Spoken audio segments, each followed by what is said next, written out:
Pullon avaaminen. Tässä vaiheessa mun broidilla tällä. Okei, joo, se on usein kuohuviinien kanssa on kyllä näin, että ihmiset ehkä pelkää avata niitä. Se on ihan syystä.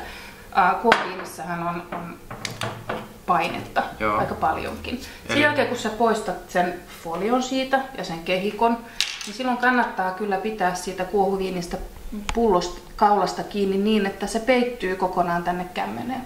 Koska silloin sä tunnet sen, kun se lähtee se korkki sieltä liikkeelle.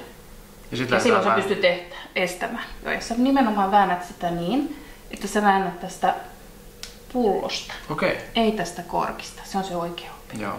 No, meitä hienoa ravintolaisia somelieria avaa, niin sen huomaat sen, että hän nimenomaan vääntää tätä pulloa. Nyt tää lähtee irtoamaan tää korkki.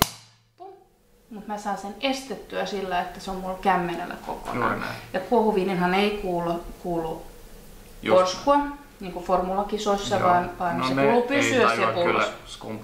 Ei välttämättä. Et näin se on helposti. Et muista suojata aina sitten se kaula, ettei se lähde se korkki sieltä. Se meni näistä.